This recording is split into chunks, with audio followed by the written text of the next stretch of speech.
Sa pagtatapos ng taong 2023, maraming mga sasakyan ang dumating sa Pilipinas at mga bagong specs and features ang ating nakalap. Ngayon paparating na taong 2024, napili mo na ba ang sasakyan na gusto mong bilhin sa susunod na taon? Tamang-tama yan mga kaibigan dahil tatalakayin natin ang mga line-up model ng Hyundai Motors dito sa Pilipinas na siguradong magugustuhan mo. Kasama ang mga bagong modelo na ngayon mo pa lamang din makikilala, pati na ang kabuang mga presyo nito. Pero bago yun, syempre kung bago ka pa lamang po dito sa aking channel, baka naman kaibigan pwede mo maklik ang subscribe button pati na ang notification bell para naman ma-update kita palagi sa mga video na gagawin ko pa. Alright, simulan na natin to!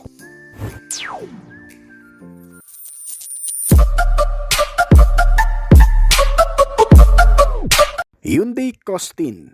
Papasok sa minivan segment ang Costin, ang pinakabagong comfort cruiser na inaalok ng Hyundai sa Pilipinas. May 7 to 8 seating ang capacity at na-inline na rin sa modern specs ng Hyundai manufacturer. Ang panlabas na disenyo nito ay parehong makinis at dynamic na nagtatampok ng kakaibang front grille na may natatanging pattern at matutulis na LED headlight na nagbibigay dito ng contemporary at sopistikadong hitsura. Ang makinis at paalon ng mga linya na sasakyang ito ay nagdaragdag sa anyo at estilo ng aerodynamic at kahusayan sa pagganap. Pinangalan itong modelo pagkatapos ng French explorer na si Jacques Cousteau. Kaya Hyundai Costin ang ngayon flagship name nito. Ang Costin ay nagdudulot ng kakaibang experience at pakikipagsapalaran sa mga nakakagamit nito, na kung saan ay hindi mo iisiping nasa loob ka ng isang sasakyan habang nakasakay dito sa pagiging komportable nitong modelo. Ang modern features ng interior, mga base ng seats at ilang mga instrumentong nakatutulong para mas maging accessible, controlled at super class ng pagsakay. Ilan lamang yan sa may offer nitong Hyundai Costin. Ang ilan pang mga futuristic na katangian nito ay makikita mo rin pati sa external. Mga kakaibang hugis ng mga ilaw mula sa harap at likod at parehong mga naka-LED type na. Samahan pa yan ng mga chrome accent, garnish front bumper grille pati na rin ang kakaibang hugis nito. Sa loob ng Hyundai Costin, makikita mo ang maluwag at mahusay na disenyo ng cabin na may 4 na captain seats at mga naka-leather seats na kayang tumanggap ng hanggang sa 7 o 8 pasahero. Practical lang layout na may maraming gamit na seating arrangement at sapat na cargo space. Mga katangiang hinahanap mo na halos lahat ay nandito na. Samahan pa yan ng matitibay na suspensions at brakes. Mula sa unahan at likod, ang 4 na gulong nito ay mga naka-disc type na at may pare-parehong tire size na 225 by 60R17, naka-tubeless at alloy na mags. At itong modelo ay pinapagana rin ng 1.5 liter turbocharged gasoline engine, inline 4-cylinder, 16-valve dual overhead camshaft at nakakonekta sa isang automatic transmission at may 8-speed na variable gearbox. Kaya mag-produce ng maximum output na 168 horsepower sa kada 5,500 RPM at 253 Nm ng torque naman sa kada 1,500 to 4,000 RPM. Kaya ang average top speed ay umaabot ng 160 km/h. Pagdating sa fuel tank, ito naman ay may 58 liters, kayang kumonsumo ng 12 km/liter at naka Euro 4 na rin. Well, hindi pa yan. Ang mga features na pangkaligtasan at pangseguridad ay hindi mo rin maiwawaglit sa modelong ito. Nilagyan kasi ng mga parehong matatag at mga advanced na safety sense na makatutulong sa pang-araw-araw gaya na lamang ng speed sensing door locks, day and night, rear view mirror, may ISO fixed child mounts, vehicle stability at mga parking sensor. Kasama ang mga particular safety measure gaya ng airbag, seat belts, child safety locks, anti-lock braking system, electronic brake distributor, crash sensor at marami pang iba. May mga security features naman gaya ng anti-theft alarm, anti-theft device kasamang immobilizer, central locking at power door lock. Hindi rin may tatanggi sa modelong ito ang kasaganaan sa features kasi maging pati sa entertainment and communication at pati connectivity ay meron din ito. Sa harap makikita ang malaking sukat ng infotainment system na 10.4 inches kasama ang Apple CarPlay at Android Auto na may Bluetooth connectivity, FM and AM radio, mga speaker para mas magandang audio sound system at iba pang bagay. Natutulong para mas maging convenient at mas lalong maging komportable. Dito sa bansa, ang kabuuang presyo nito ay umaabot ng 1,770,000 hanggang sa 2,080,000 pesos. Hyundai Creta. Ang Hyundai Creta ay ang pinakabagong entry ng brand na subcompact crossover segment sa Pilipinas. Available ito sa tatlong variant na ang bawat isa ay pinapagana ng 1.5 liter at mga naka-gasoline engine. Meron din itong mga natatanging hanay na mga features na nagpupush palalo sa modelong ito para mas tangkilikin. Bukod sa mga kompetensya nito at mula sa mga hinahangang brand ng Hyundai ay nagpapanatili pa rin ng kasaganaan. Hindi lamang sa mga modern style at features kundi pati mga nilalaman nito. Isang maluwag na interior base kasama ang mga napapanahong teknolohiya gaya ng pagkakaroon ng 10.25-inch LCD instrument cluster, wireless charger at may air cooling. May 8-inch touchscreen monitor, may mga cup holder, reading lamps at USB charger para sa mas komportable at convenient na pagsakay. Sinamahan pa yan ng mga adjustable at foldable na mga seats at malamig na simoy ng aircon. Di Apple CarPlay at Android Auto na rin ang infotainment system. Ilan lamang yan sa mga bagay na magugustuhan mo dito. Isa pa, itong Hyundai Creta ay pinapagana naman ng 1.5 liter gasoline engine 4-cylinder 16-valve dual overhead camshaft na makina na konektado sa isang automatic na continuously variable transmission at kaya mag-produce na maximum output na 113 horsepower sa kada 6,300 RPM at 144 Nm ng torque naman sa kada 4,500 RPM. Ang buong bilis nitong modelo ay umaabot ng 175 km/h at kayang umubos ng 1 litro ng gasolina sa kada 18 km na takbo. May fuel tank capacity ito na 40 liters at siguradong malayo na rin naman ang mararating mo niyan. Kasama sa ilang mga bagay na magagamit mo sa modelong ito ang matitibay na suspensions mula sa harap at likod, mga braking system na pare-parehong mga naka-disc type habang nakalagay ang tubeless tires nito at alloy na mags na may kabuuang sukat na 215 by 60 or 17. Pinapanatili din ito ang maayos at ligtas na paggamit sa pamamagitan ng mga safety and security features na meron ito, gaya ng blind spot monitoring system, tire pressure monitoring, hill start assist, vehicle stability, mga airbags, seatbelt, parking sensor at marami pang iba. Kasama ang mga pangseguridad na bagay gaya ng central locking, immobilizer system, may anti-theft alarm at anti-theft device. Dito sa bansa, ang kasalukuyang presyo nito ay nagkakahalaga ng 1,048,000 pesos hanggang sa 1,388,000 pesos. Hyundai Palisade. May bagong flagship ang Hyundai Philippines para sa 3-row SUV segment na tinatawag na Palisade. Ito ang sa ngayon ang isa sa pinakamalawak at pinakaligtas na modelo ng Hyundai hanggang ngayon. Ang Palisade ay ikategorya bilang isang premium na midsize na SUV na nilagyan ng maraming gamit para sa espasyo ng kargamento at silid ng pasahero. Sa labas, ang harap ay may ilang malalakas na presensya sa kalsada.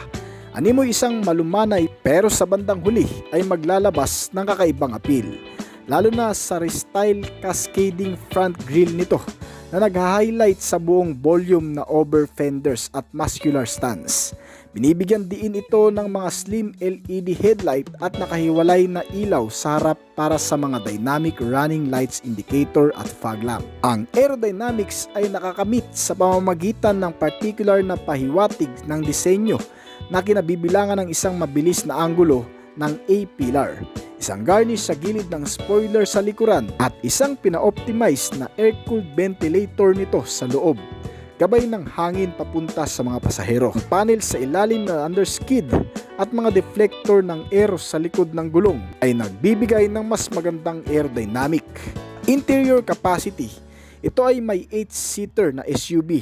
Ang Hyundai ay nilagyan itong modelo ng mga naka-leather seat na upuan, power adjustable, foldable. Naka-wrap round interior design din ito kaya maaliwalas ang internal base. Isang convenient pa na bagay na meron dito, ang bawat row kasi ng seats nito ay mayroon ding mga kasamang USB outlet para sa mas madaling access ng charging system. Bilang pangkaragdagan sa pagiging convenient pa nito, mayroon din itong 10.25-inch touchscreen sa widescreen na format na makikita sa gitna ng dashboard. Kasama dito ang Android Auto at Apple CarPlay at isang available na QI wireless charging pad. Habang ang kalidad ng tunog ay dala ng sound system na Infinity Audio. Ang isa pang ganap sa digital screen ay ang 12.3-inch TFT Center Instrument Cluster na nag-aalok ng iba't ibang view mode. Sobrang high-tech talaga. Bukod pa dyan, itong Hyundai Palisade ay nag-aalok din ng mga makabagong teknolohiya sa kaligtasan. Bilang pamantayan, kabilang ang forward collision avoidance assist. Advanced safety features itong modelo na may kasamang pedestrian detection, blind spot collision avoidance assist, lane following assist, at rear cross traffic collision avoidance assist. Meron ditong safety exit assist. Kapag nakitang may paparating na sasakyan sa bandang gilid, hindi basta-bastang magbubukas ang pintuan ng isang pasahero. May high beam assist, drive attention warning na rin itong kasama, at ang pinakamaganda ay may smart control system na rin. Para sa mas relax na pagmamaneho sa malalayong lugar, ang sistemang ito ay nakatutulong talaga. Para naman sa kabuuang detalye ng makina, itong Hyundai Palisade ay pinapagana ng 2.2-liter diesel engine, inline 4-cylinder 16-valve dual overhead camshaft. Nakakonekta ito sa CRTI na fuel supply system at transmission na automatic, at may 8-speed variable gearbox. Kayang mag-produce ng 190 horsepower at 3,800 RPM, habang may 440 Nm of torque naman sa kada 1,750 to 2,750 revolution per minute. Ang bilis nitong modelo ay gumagawa ng hanggang sa 185 to 190 km per hour, habang ang fuel consumption naman nito ay nasa 14 km per liter. Ang iba pang bahagi nitong modelo ay ginamitan ng matitibay at mapagkakatiwalaang mga suspensions. Sa front ay naka MacPherson strut, habang ang rear suspension naman nito ay naka multi-link shock absorber. Ang bawat gulong sa front and rear ay may brake na pare-parehong naka disc type. May mga sukat ang gulong nito na 245 by 50 R20. Para sa kasalukuyang presyo, ito ay nagkakahalaga sa bansa ng 3,780,000 pesos. Hyundai Ioniq 5. Noong nakarang taon, ini-announce ng Hyundai Motors ang paglabas ng mga makabagong modelo nito, kabilang ang mga presyo at kabuuang detalye ng mga bagong sasakyan. At isa nga rito ang kakarating lang din na Ioniq 5 electronic vehicle. Ang paglabas nitong makabagong modelo ay nakaagaw talaga sa pansin ng marami. Isang crossover car na klase na mas ginawang high upgrade mula sa loob at labas. Ang estilo at porma nito ay talagang nakakamangha, maging ilang mga detalyeng pangkaligtasan at pangseguridad. At may dalawang variant itong Hyundai battery crossover. Ang GLS 2-wheel drive S standard range variant ito, na nagkakahalaga ng 3,068,000 pesos, habang ang isang variant naman ito ay tinatawag na GLS 2-wheel drive L long range na top variant naman. Ito ay nagkakahalaga ng 3,698,000 pesos. Ang modelo ito ay sadyang ginawa para mapatibay ang isinusulong na modernization sa buong mundo, kaya karamihan dito ay electric power na. Ang Ioniq 5 GLS 2-wheel drive S standard variant ay gumagawa ng lakas ng hanggang sa 170 horsepower at 350 Nm ng torque. Kasama sa pagpapagana dito ang rear-mounted permanent magnet synchronous motor nito, at ipinari sa isang single speed gearbox at gumagawa ng 0 hanggang sa 100 km per hour sa loob ng 8.5 second. Ang onboard na 58 kW battery pack ay nagbibigay daan sa maximum cruising range na 384 km bago pa tuluyang malobat. Sa kabilang banda, ito naman GLS 2-wheel drive L na premium variant ay may 72.6 kW na battery at gumagawa ng maximum output na 217 horsepower at 350 Nm ng torque. Tumatakbo ng 0 hanggang sa 100 km per hour sa loob ng 7.4 second lamang, habang pinapatagal naman ng pagkalobat nito na umaabot ng hanggang sa 451 km na layo. Bawat Hyundai Ioniq 5 ay may mga kasama na ring portable ICCB o in-cable control box charger. Ang ICCB ay sapat para mapadali ang komunikasyon sa pagitan ng charging port at ng sasakyan upang matiyak ang ligtas na pagcha-charge. Sinasabi rin ng automaker na magbibigay din sila ng mga alternatibong solusyon, kabilang ang isang wall box na naka-install sa bahay para sa 10 times na mas mabilis pa na pagcha-charge kumpara sa mga EV charger. Ang mga ito ay matatagpuan lamang sa dealership ng Hyundai. Ang mga safety features na meron ito ay kabilang ang around view monitoring na parang 360 camera. Meron din itong 6 na airbag sa harap at likod. Kasama din ang forward collision avoidance assist. May blind spot monitoring system, rear cross traffic alert, driver attention warning, lane keep assist, at smart cruise control with stop and go. Bukod sa mga safety features, nilagyan din ito ng mga security features. Ang kasalukuyang presyo nito ay umaabot ng 3,068,000 pesos hanggang sa 3,698,000 pesos. Hyundai Ioniq 6. Ipinakilala na ng Hyundai Motors ang Ioniq 6 electric vehicle sa Pilipinas sa Manila International Auto Show ngayong taon. Noong panahong iyon, ipinakita lamang ang modelo upang masukat ang interes at hindi pa inireveal kung anong mga detalyeng kakayahan at mga nilalaman nito. Sabay nito, hindi rin binanggit ng Hyundai Philippines ang particular na presyo para sa luxury electric vehicle. Bagamat ganun, ito pa rin ang isa sa panimulang bahagi ng Hyundai para sa kanilang line-up model na electric vehicle sa Pilipinas. Ang Ioniq 6 ay itinayo sa nakalaang E-GMP o tinatawag na Electric Global Modular Platform ng Hyundai at Kia. At may kaparehong batayan tulad ng mas maliit na Ioniq 5 at Kia Electronic Vehicle 6. Ang panlabas na disenyo ay kumuha ng inspirasyon mula sa 20s at 30s style at design na mga sinauna at may kinuhang bahagi ng design mula sa mga sasakyan tulad ng Stout Scarab, Phantom Corsair, ang Tatra 87 at ang Douglas C47 Skytrain. At kung pagmamasdan ay maihahanay din ang modelong ito sa sedan category. Sa iba pang aspeto ng modelong ito mula sa external at internal ay wala pang naitala. Bukod pa dyan, ang presyo nito ay wala pang opisyal na inilalabas na siguro ay sa taong 2024 pa. Hyundai Stargazer. Ang Hyundai Stargazer ay ang ikalimang sasakyan na pumasok sa merkado ng Pilipinas sa ilalim ng mga bagong lineup ng brand mula 2022. Ito ay ang nagdala ng entry level ng Hyundai sa MPV segment na may 5 pintuan at 7 upuan na sasakyan. Available ito sa 3 magkakaibang variant na may grade ng Stargazer na available sa pagiging semi-hybrid crossover. Ang lahat ng mga variant ay mayroon ding Intelligent Variable Transmission o IVT. Isang makabagong sistema ginagamit na ng brand sa panahon natin ngayon. Bilang pamantayan, ang mga kakayahan ding pang interior ay mas ginawang class at luxury. Mas na-enhance kasi ang accessibility at mas lumawak ang pagiging comfortability. Sa pagkakaroon ng infotainment system na 10-inch, may kasamang Apple CarPlay at Android Auto, connectivity, audio sound system, wireless charging at marami pang iba. Karaniwan din sa hanay nitong modelo ay nagdadala ng parehong mga katangian pagdating sa makina na pinapagana ng 1.5 liter natural aspirated gasoline engine inline 4-cylinder 16 valve na kayang gumawa ng maximum output na 133 horsepower at 144 Nm of torque. Ang naka-manual at automatic na transmission nito, kaya ang kabuang bilis na naitala ay umabot sa 175 km/h. Ang detalye nitong sasakyan pang external ay nakakamangha. Mula sa teknolohikal na pamantayan ay sobrang moderno na. Binubuo ng front face design na malalaking ilaw, naka-LED type na headlamp na may 4 na lente kasama ang line-shaped daytime running light. Ganon din sa rear portion. Mala out of this world at wala pang katulad. Bagamat ganito ang klase nito at pormahan ay pagdating naman sa off-road maaasahan mo rin. Kagaya ng marami, ginamitan na rin ito ng mga sulit, napaka-reliable na mga suspensions na kung saan ay mas kalmado at hindi matagtag. Ang brake system na malakas ang kapit kahit sa mga paahon na kalsada. At kung pag-uusapan naman ang mga safety measure, pinagmamalaki ng Hyundai Stargazer ang maraming tampok na pangkaligtasan para sa top of the line na modelo nito. Gayunpaman, bilang pamantayan ng MPV, nilagyan ng 2 airbag at ABS na magagamit para sa lahat ng mga modelo.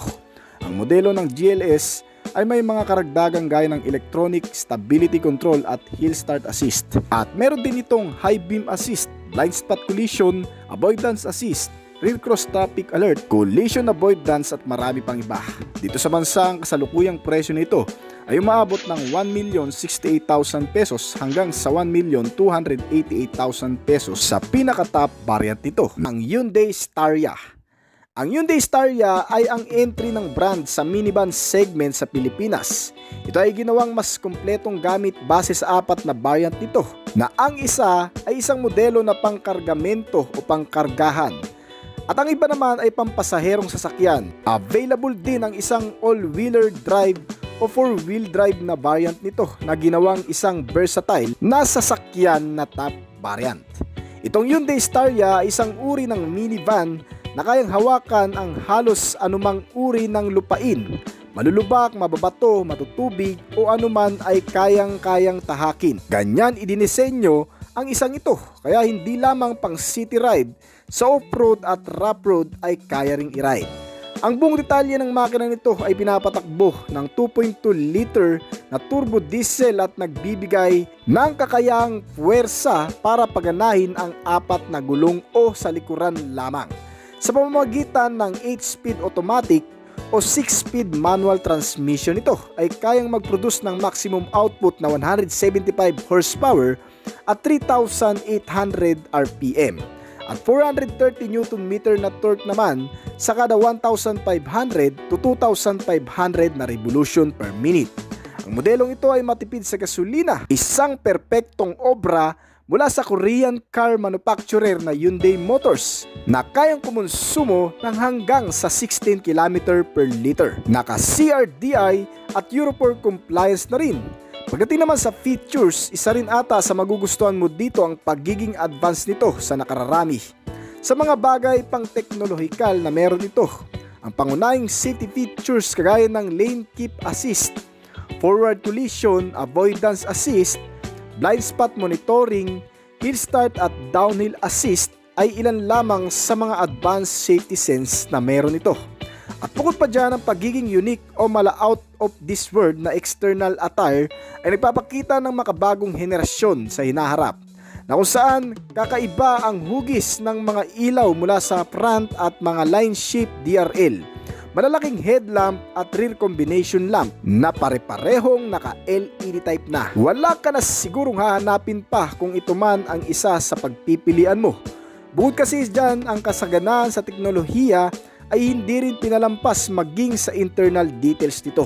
May malaking display ng monitor screen na di Apple CarPlay at Android Auto na rin, mga connectivity at napakagandang audio sound system, at ang nakaka-relax na biyahe mo ay sinamahan ng mga upuan na auto-adjustable, naka-leather seat cover at napaka-convenient pa. Ang modelong ito ay halos kalalabas lamang din sa bansa na nagkakahalaga ng 1,560,000 pesos hanggang sa 3,030,000 pesos sa kasalukuyan. Hyundai Tucson. Pinangalan pagkatapos ng isang pangunahing lungsod sa gitna mismo ng Arizona sa US, ang Hyundai Tucson o Tucson. Ang Hyundai Tucson ay isang compact crossover SUV na ginawa ng South Korean manufacturer na Hyundai Motors. Mula noong 2004 sa lineup ng brand, ang Tucson ay nakaposisyon sa ibaba ng Santa Fe at sa itaas naman ang Hyundai Kona at ang Creta. Sa paglipas ng panahon, itong Tucson ay hindi pa rin nawawala sa kalsada. Na iba man ang mga anyo at ang pagkakakilanlan, ito pa rin ang isa sa nagdala ng kasikatan ng brand sa merkado ng Pilipinas. Hindi mo akalain ang Tucson kasi ay nagbibigay ng mas malakas na makina, taliwas sa laki ng sukat nito. Makinis at may mas sungit na disenyo kung papansinin ang panlabas na appearance. Ang disenyong ito ay isang pagsasanib ng innovation at premium na kaginhawaan pagdating sa nakamamanghang katangian at mga nilalaman na talagang iyong kabibiliban. Sa local market, ang Tucson ay may dalawang klaseng variant, isang 2.0 liter gasoline engine at 2.0 diesel engine, at ang isang klase ay 4-wheel drive habang pareho namang naka 6-speed automatic transmission. Ang bagong facelifted ng modelong ito ngayong 2024 ay nagkaroon ng 8-speed automatic transmission. Ang variant ng gasoline engine ay nagpuproduce ng maximum output na 155 horsepower at 192 Nm ng torque, habang ang diesel na variant naman nito ay nakakapaglabas ng 183 horsepower at 416 Nm ng torque. Napakalakas ng hatak lalo na kapag kailangan mo sa pangmadaliang biyahe. Nagbibigay ng kabuang bilis na 180 km/h. Hindi pa yun, ito rin ay may katipirang kumonsumo. Ang 14.3 gallon fuel tank capacity nito ay malayo ang mararating. Kayang kumonsumo ng hanggang sa 15 km per liter. Pagdating sa interior, ang harapang bahagi nitong Tucson na standard variant ay may 8-inch infotainment system na sumusuporta sa Apple CarPlay at Android Auto. Pinapaganda ang tunog sa pamamagitan nitong 6 na speaker audio sound system. Habang yung Hyundai Tucson crossover naman ay mayroong din 10-inch LCD instrument cluster, wireless charger at automatic climate control system sa parehong variant. Ang ilan pang highlight ng modelong ito sa external, makikita ang LED headlight na nagtatampok ng static na bending light sa disenyo. Mayroon din itong mga control sa auto light, LED daytime running lights at LED position lamps. Spotted din sa external style ng Tucson ang heated at power folding side mirror, rear fog lamp, roof rails, LED rear combination lamp at rear spoiler na kasama ng high mounted stop lamp nito. Para naman sa interior base, ang Hyundai Tucson ay may beige at black interior color scheme. Ang color beige ang mas mangingibabaw sa itaas habang itim na kulay naman ay nasa ibabang bahagi ng interior. Para sa seating material, ang crossover ay mayroon lamang isang opsyong tela na seat cover, habang ang variant ng GLS diesel ay may 8-way na power adjustable driver seats na may 2-way na lumbar support. Ang pangalawang row ay nasa 60/40 split folding na format na may center armrest at may kasamang mga cup holder. Para sa safety features, ang Hyundai Tucson ay may dalawang airbag para sa driver at sa harap na pasahero. Ang iba pang mga pangunahing features nito ay kabilang ang tire pressure monitoring, downhill and hill start assist, parking sensor, ABS, rear camera, child safety locks at marami pang iba. Para sa range toppings na variant na GLS ay kasama rin ang smart key na push start to start system, engine immobilizer at central locking, anti-theft alarm at anti-theft device. Ang suspensions nito ay ginamitan din ng MacPherson strut at multi-link naman para sa rear suspension. Mga naka-disc brake na rin ang 4 na gulong nito kaya mahusay ang pagpipreno. Naka-tubeless tires at alloy na mags na may size na 245/55 R19. Ang kasalukuyang presyo nito ay umaabot ng 1,570,000 pesos hanggang sa 1,840,000 pesos dito sa bansa. Ang Hyundai H100. Pinakamainam na ring magkaroon ng ganitong klaseng sasakyan sa panahon natin ngayon, lalo pat kung gusto mo ng malaking kitaan. Ang ganitong klaseng light duty na sasakyan ay mas compatible para sa iyong paggagamitan. May kalakihan ng space at kayang sakyan ng hanggang sa 20 na pasahero, kaya ang ilan sa atin ito talaga ang ginagawang partner sa negosyo. Dahil bukod kasi sa maraming pakinabang ay maaasahan mo rin ito pagdating sa performance. May katipiran sa fuel at malakas ang hatak, isa sa trademark nitong Hyundai na H100. Ginawa ito para maging kasangga sa pang-araw-araw na hamon ng buhay at upang maging kakumpetensya na rin ng mga nangungunang brand dito sa bansa gaya na lamang ng Mitsubishi L300 at Isuzu Travis utility van. Pinapagana itong Hyundai H100 ng makina na may displacement na 2,497 cubic centimeter at naka-diesel engine 4-cylinder 16-valve dual overhead camshaft. Ang nagagawang performance nito ay hindi rin matatawaran dahil ang naka-manual na transmission nito na may 6-speed na gearbox ay kayang mag-produce ng 128 horsepower at 255 Nm of torque. Kaya pagdating sa kabuuang bilis, ito ay nakagagawa ng hanggang sa 170 km/h na takbo. Ang modelong ito kaya rin tinatangkilik ay dahil sa may katipiran din sa fuel. Ang 65-liter na fuel tank capacity ay kayang ubusin sa loob ng 780 km na takbo. May napaka-reliable na ring mga suspensions na pang heavy duty. Sa front ay naka-double wishbone at rear suspension na lip spring with shock absorber and coil spring. Ang ventilated disc type sa front ay sinamahan din ng naka-drum brake type naman sa rear brake. Kaya pati ang stopping force ay talagang mapagkakatiwalaan. Isa pa sa ipinagmamalaki nitong modelo ay gawang South Korea kaya maunlad pati ang mga safety measure at ang security sense.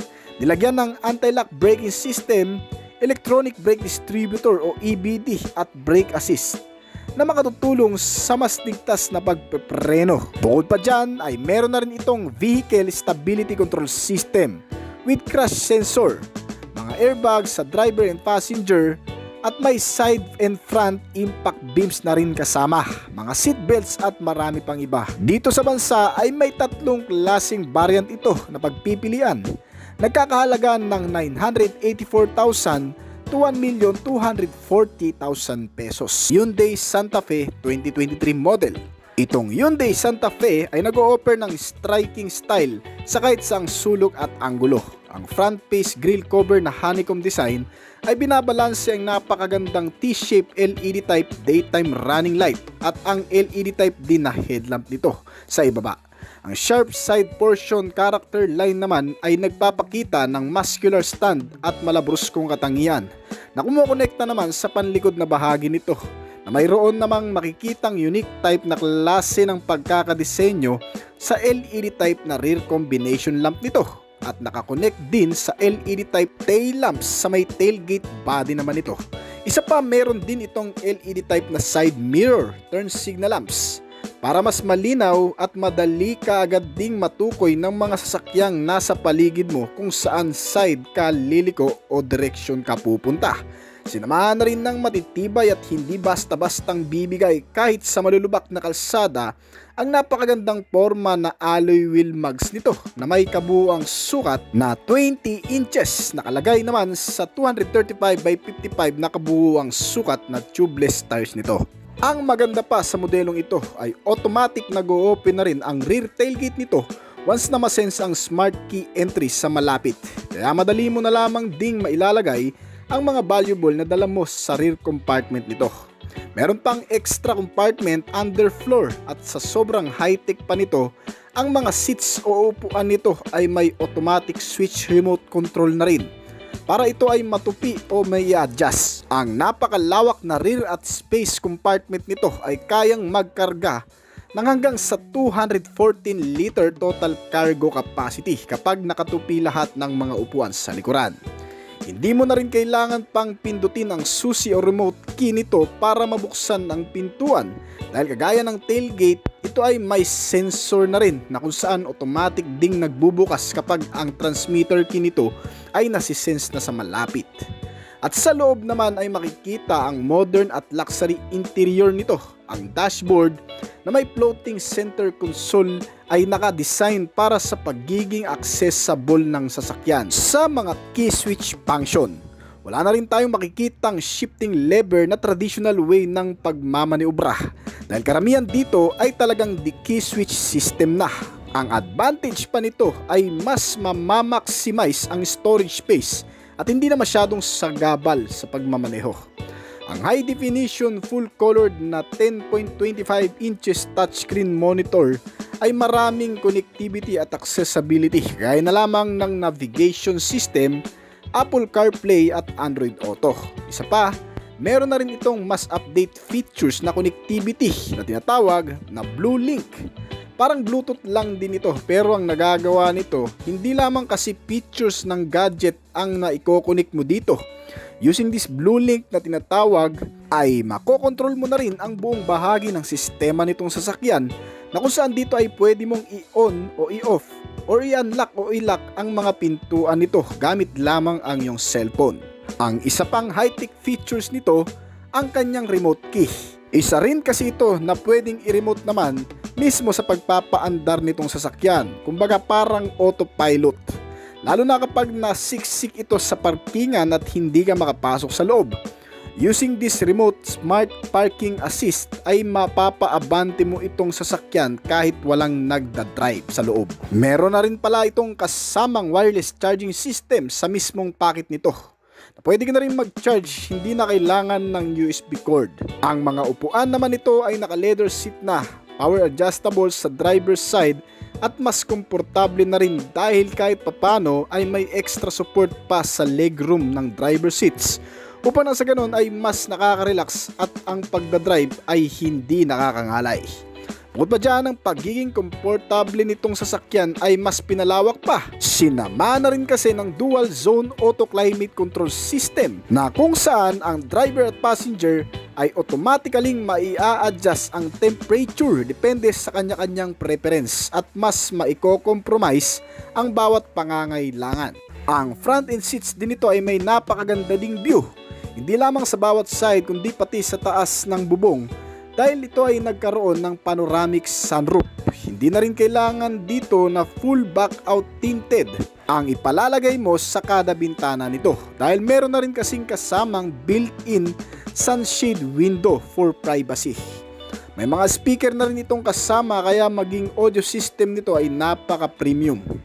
Ang instrument cluster naman itong sasakyan ay may napakaganda ring display na may sukat na 12.3 inches. Full digital gauge cluster.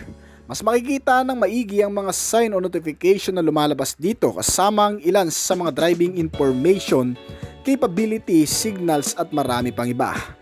Isang karagdagang convenient pa ng sasakyang ito ay ang auto splash na wiper blade o biglang pag-swipe nito kapag may mga drops ng water sa windshield nito ay otomatikong gagana nang hindi mo pinipindot ang switch control nito.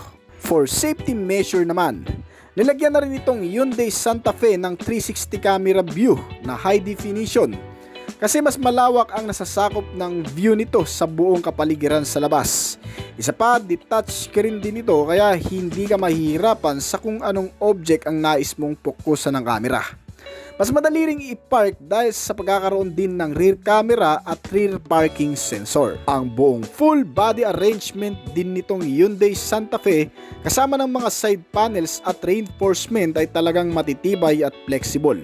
Mas magaang at matatag kahit sa anumang kolisyon o pagsubok na pagdadaanan, na kung saan kung magkakaroon man ng anumang kolisyon o banggaan ay mas mapoprotektahan ang mga occupants o pasahero nito dahil inaabsorb nito ang matindi at malakas na klase ng pagkabangga na kung saan ang nasa loob ay hindi na mapupuruhan. Itong Hyundai Santa Fe inilabas na may hybrid capability engine. Sa pinaka-top variant, ginamitan kasi ng lithium-ion battery na kung saan ang bawat pagtakbo at pagkonsumo ng gasolina ay mas nakatitipid dahil more on electricity ang gumagana dito. Dahil sa mas maraming electricity ang mas nagagamit nito sa pag-andar kumpara sa fuel lang. Kaya naman kung ang top variant ang pipiliin mo ay siguradong makatitipid ka talaga sa pang-araw-araw. Ngunit itong lumalabas pa lamang sa bansa ay ang isa sa klase nito na hindi pa ganon ka-hybrid na pinapagana ng kabuang makina na 2.2 liter diesel engine 4-cylinder 16 valve na halos katulad lamang din ng Hyundai Tucson. Pero mas na-elevate ang performance nito at mas naging upgraded pa. Ang automatic transmission ay may gearbox na 8-speed at kaya mag-produce ng maximum output na 199 horsepower sa kada 3,800 RPM at 440 Nm of torque naman sa kada 1,750 to 2,750 revolution per minute. Kaya naman ang average top speed na nagagawa nito ay umaabot ng 180 km/h. Naka-CRDI na rin ang fuel supply system kaya may katipiran din sa fuel at hindi pa ganun kausok. Dahil sa ang emission norm compliance din ito ay Euro 4 kaya napaka-eco-friendly. Ang 75 fuel tank capacity nito na malaki-laki ay kayang ubusin ng hanggang sa 1,250 km na layo ng tinakbo o katumbas ng 16 km per liter. Ang modelong ito, bagamat isang SUV type na klase ang napakalaking sukat nito, ay napakagaang din daw dalhin sa pamamagitan ng power steering at naka-tilt and telescopic na steering wheel nito. Adjustable din ang steering column kaya hindi ka mahihirapan kahit gaano ka man kalaki. Ang mga suspensions nito ay napaka-reliable lalo na sa malulubak o mahahams na kalsada. Sa front ito ay naka-Mac person strut at multi-link with shock absorber and coil spring naman ang rear suspension nito. Ang front and rear brake naman ay parehong naka-disc type kaya talagang malakas ang kapit niyan. Ang Hyundai Santa Fe ay pinalilibutan din ng mahalagang advanced safety features na tinatawag na Hyundai Smart Sense Safety Technology, na kung saan ay nakapaloob dito ang mga mahalagang safety features o makabagong sense of technology. Gaya na lamang ng Forward Collision Avoidance Assistant na nagwa-warning sa driver kung may possible na collision o banggaan na magaganap. Biglang hihinto o mag-auto brake sa oras na biglang may tatawid sa pedestrian at sisingit na mga motorista. Pag hindi mo kagad nagamit ang brake, ang emergency brake ang otomatikong mag-a-activate para sa biglaang pagpipreno nito. Sinamahan na rin yan ng lane departure warning system. Para sa kaalaman ng marami, itong sistema ay sumusuporta sa driver kapag nagpapalit ng mga lane o direction sa kalsada. Sa pamamagitan nito, mas maiwasan ang anumang banggaan, lalo na kung may mga biglang nag-overtake na kasabay mo sa kalsada, tulad na lamang ng mga motorsiklo na madalas hindi natin nakikita sa side mirror biglang mag-overtake.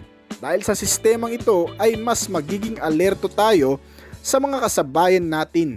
At meron din itong lane following assist. May kasama na rin itong adaptive cruise control system. Ang nagsasaayos naman ng pagtakbo at nakadepende sa mga sasakyan na nasa unahan mo. Kapag mabilis ang takbo ng sasakyan na nasa harapan mo ay otomatiko rin itong bibilis. Ngunit kung ito naman ay mabagal, otomatiko ding itong babagal ng bilis. Nakadepende sa lakas ng sensor o radar ng mga kasabayan mo ang nagagawa ng sistemang ito. May kasama na rin itong Highway Driver Assist. Ang sistema naman ito ay gumagana lamang kung idadaan mo ang sasakyan sa mga highway o maluluwang na kalsada, nakatutulong na panatilihing nakasentro ang sasakyan sa lane nito habang pinapanatili ang ligtas na distansya mula sa harapan ng mga sasakyan. At gumagana ang sistemang ito kung malinaw ang mga line mark sa kalsada. Sa mga sistemang ito ay makakapagpalit-palit ka ng linya o makakalipat-lipat ka ng pwesto na may confident na hindi ka mababangga. Bukod pa dyan, may blind spot collision avoidance na rin itong kasama na kung saan otomatikong magbe-brake din ang sasakyan once na may masense na mababangga na sinusuportahan naman ng blind view monitor. Meron din itong parking collision avoidance assistant reverse na kung saan mas mapapakinabangan mo naman habang ikaw ay nagpapaatras nitong sasakyan upang maiwasan ang anumang banggaan sa likuran nito na otomatiko ring gumagana ang braking system kapag ito ay may masisense na mababangga o maaatrasan. At syempre, sinamahan din yan ng rear cross traffic alert na halos katulad lamang din ng parking collision avoidance assistant reverse. Na kung sakalim namang may biglang darating na sasakyan sa likuran habang ikaw ay nagpapaatras, automatic din itong hihinto para sa ganun ay hindi magkabanggaan. At isa pa sa pinakabagandang safety features nito na bago lang din, ang driver attention warning. Isang sistema naman na kung saan nasisense nito kung ang nagmamaneho nitong sasakyan ay inaatake, na ibig sabihin wala nang kakayahan pang kontrolin o i-manage ng maayos ang pagmamaneho. Dahil sa biglang atake sa puso ay otomatiko din itong hihinto para nang sa ganon ay hindi na humantong pa sa malalang sitwasyon at may madamay na iba sa pagkabangga nito. Bukod pa dyan, meron na rin itong safe exit assist. Naglalak ng kusa ang mga pintuan lalo na kung nakalimutan mo itong ilak ng maayos. Meron din itong ultrasonic rear occupants alert.